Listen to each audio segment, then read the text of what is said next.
Right, hello, hope you're all well. Just finished our Monday night session, so we're on the heaviest week of our cycle, and really the heaviest block, both in terms of the pool and the gym, since trials. So our total volume is increased, and our intense volume has also increased. Our lifts are 9 RPE, so 9 out of 10 effort. So everything is really going to be really tough this week, but that's okay. That's what we want, isn't it? We want to be put ourselves in a position where we have to adapt. So this morning was aerobic, a few bits of fast-ish stuff to kind of set up for tonight, and then I did most of the gym work this morning. So I PB'd on the safety bar squat, so 152 kilos for 3 reps, which I think is 150 kilos would be 330 pounds, wouldn't it? So 335 pounds, something like that. And as you'll see, the handles are in front, so it actually makes it harder to stay upright. The bar wants to pull you forwards, and that's why you see kind of me rock forwards a little bit. But really happy with that PB. Well, so I did some floor press. It's kind of like a bench press, but you're lying on the floor, as the name might suggest. Again, 100 kilos. It's the first time I've done this exercise in the last couple of blocks, so you're still kind of figuring out what that movement's like, really. And then tonight, then we've come in, we've done a speed and lactate production kind of hybrid.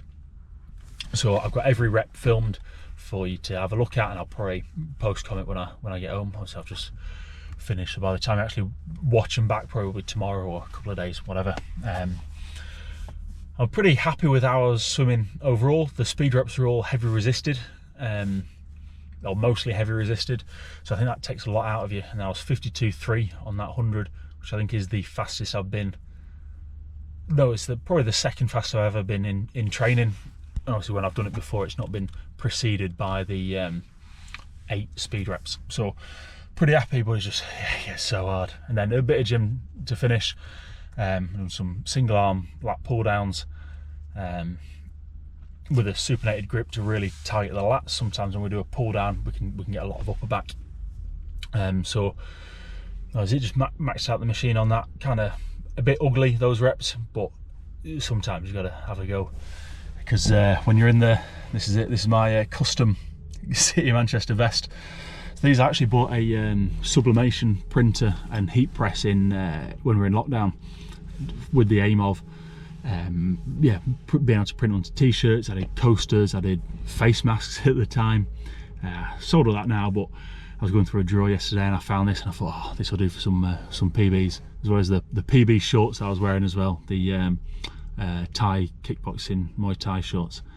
But yeah, we'll get into the session, and you can watch some high intensity speed and then some really hard lactate production swims. Good afternoon, everybody. So this week we're on a progression from what we did last week, okay? Where we've got the speed, okay? It's the same reps as what we did last week, but then we're just adding 2 extra, and you can choose which 2 to do, okay? So we've got 8 total speed reps, and then we're into the production slash tolerance, and it is a bit of all this, where we're going 100, 275s, 250s. It's the same volume as last week, but it's just distributed differently, okay? And less kit. So we're going 2 reps from a dive, so we'll go 100 from a dive, 175 from a dive, then we go 175 from a turn, 150 from a dive, 150 from a push, with a parachute on the last rep, but only for those who've got a parachute. If you haven't got a parachute, I'm not even going to let you borrow one, okay? Because you should have your own by now. Fair enough? Fair enough. We must be racing on all of these reps and the reps that we can on this as well, okay? But definitely all of those reps. Then we've got some underwater bits to do. So 2 ones is 25 underwater, 25 kick, 25 underwater, 25 swim, both with fins. And then 650s, 25 underwater swim, 25 kick, 25 underwater, 50 underwater, twice, one with fins, one without fins, and then swim down. Ash,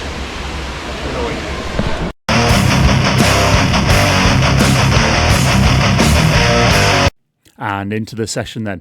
So we start, as we often do these speed sessions, with a push 25 fly swim. For me, fly swim anyway. This kind of as a constant, it's a bit of a check, see where we are. 11.3 is pretty solid. And just before I let that go any further, one thing that's, and this is one of the things that I really like when I film these sessions, obviously it's interesting for you watching it because you see what we're doing and what we're thinking about in training. But for me, it's so rare that you actually get to see really good quality footage from side on.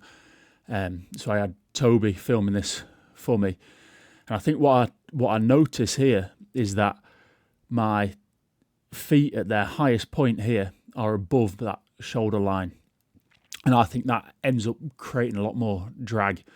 I like how I come down, but I think if these hips were kind of tucked a little bit under, so that the amplitude was slightly less, but really it's not the amplitude, it is just those hips tucking under a little bit more. You can see here again, there. Whereas as I get closer to the surface, then they're kind of more in line with that shoulder plane. So again, that's something that's interesting for me to kind of be aware of, and I would assume it probably is similar on a dive, that I need to get those hips under. And speaking of a dive then, this is our second rep. So we have the push rep always first, then we go into 5 reps per round. The first rep today is a dive, and it's a dive 25. So as I've kind of mentioned before, when we do speed, we're all about 10-second reps. So they're 10.3, perfect. And next rep is a push with the resistance cord on pull. And again, I think this is quite interesting, that as soon as my legs are kind of taken out, even though they're trying to join in, that I look very scoopy. So I think, again, it's kind of just being aware of getting the quality of the pull, even if the kick is not there to propel the stroke. Third rep is the kick with 2 parachutes, so double the parachute resistance. I really like that as a rep. I think it's similar when I talk about tucking the hips, similar to this vertical kick. You can see here, these hips are now tucked, and the kick never kicks up beyond that shoulder line. I know this is kind of a little bit in the way. The kick never actually passes that shoulder line. Those hips are keeping the legs in front. So that is exactly why we do vertical kick, because it gets us thinking and feeling that position, so that then when we go into a rep, we can feel what that actually feels like, because we've been forced to do it because we've done weighted vertical kicks. So you can't see it here, but there's an 8-kilogram dumbbell in my hands up there, moving a bit all over the place. And then we finish this round then with a running dive. So again, you'll not be able to see the running too easily, but you run along pull side, dive in, turn, and it's the underwater and breakout. So those were our 5 reps. And then we got a choice of 2 extras to take it up to 7 reps of the speed plus the push, so for 8 speed reps. So I did the dive again. And I'm going through a phase now as well of trying to I am reducing my kicks off the start. This is Toby doing the running dive, just to show you what that looks like from above. I am reducing the fly kicks off my start by 1, because I think that might be able to put me in a better rhythm into the fly straight away. And obviously 1 less kick is that much easier. Maybe I'm able to be more powerful out of those kicks. So that's what I'm going for. And actually that one there where the camera was underwater, I got a little bit carried away and did 8 kicks anyway, but was beyond 15, I think, and was a long 5 strokes. So it's all kind of just trying to figure out where that all fits.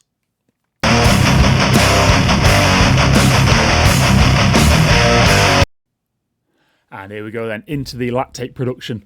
So first rep is just a stand-up 100. So as I'm there in lane 7, we've got Donatas in 6 on freestyle. Place your bets now, who's going to win?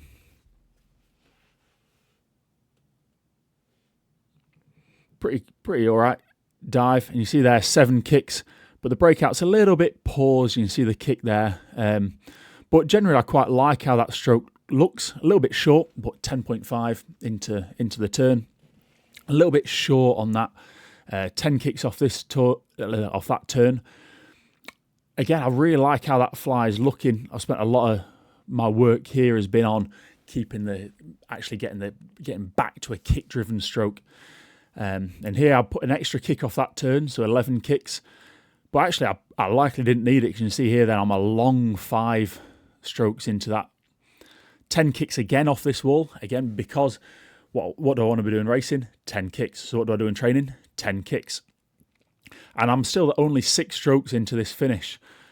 So when I compare that to when I swam my 100 PB for a total time of 52.3, when I swam my PB, I was 5, 6, 6, 7 strokes. So there I was 6, 6, 5, 6.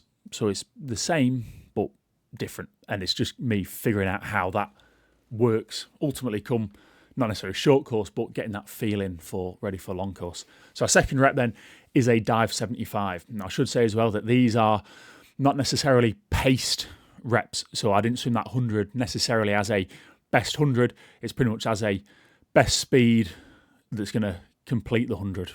Really, they're only 0.2 slower the first 50, but then breathing off that breakout a little bit tired, but I still think the stroke looks good, and it still looks like it's driving forwards for 38.3, so 0.4 slower than the 75 split, which kind of we might expect. Takes me a little while to get out of the pool after these reps, and I thought I'd put this in just to show how kind of slowly I'm ambling down poolside. Because that's what you should be like on a set like this. You should not be full of beans running down poolside. So the second 75 was from a turn, where the first 50 was just as normal. So the normal for me then 10 kicks underwater, but the last turn was no underwater, and I think I kind of scammed it a little bit. I think I end up going 5, but no kicks, just a glide to 5. And the reason we're doing that is that obviously under all that fatigue of the previous reps and that previous 50, that we actually get a lot more swimming in. So actually, if we count the strokes here, 1, 2, 3, 4, 5, 6, 7, 8, 9, 10, 11. 11 strokes. So compare that to the 6 strokes that I would be getting normally. That's almost twice as much swimming in the same length, which when we're thinking about long course, and again, you've got me walking nice and slowly down poolside. When we're thinking long course, there's going to be a lot more strokes that I have to be conscious of how that feels when that gets really hard. Because sometimes on a set like this, I can just hit the underwaters and the stroke doesn't really have time to fall apart. So we go into the 50s then, 2 50s to finish. First one from a dive, and you can't see me too easily. You got Toby blocking the view, but I'm out there 10.7, so considerably slower. I actually quite like the underwater off that turn, but then you can see the kind of the arm speed through the water there, and it looks like I'm not holding, which clearly I'm not.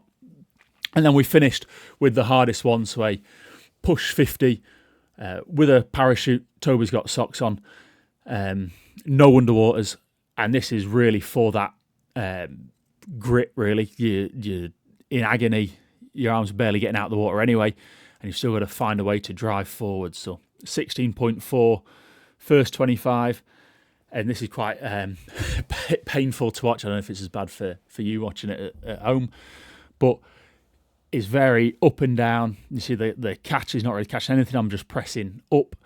End up finishing 36.6. So that makes that a 20.2 second 50, including the turn, which is a long time. But sets like that are so good for feeling that pain of that you're going to have in a race, the race is never going to feel as bad as that session. So if you're able to maintain it in that, then come race day, it'll be no problem.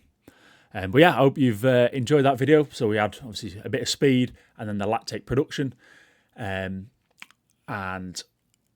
yeah, I mean, it's really tough way to kickstart the week.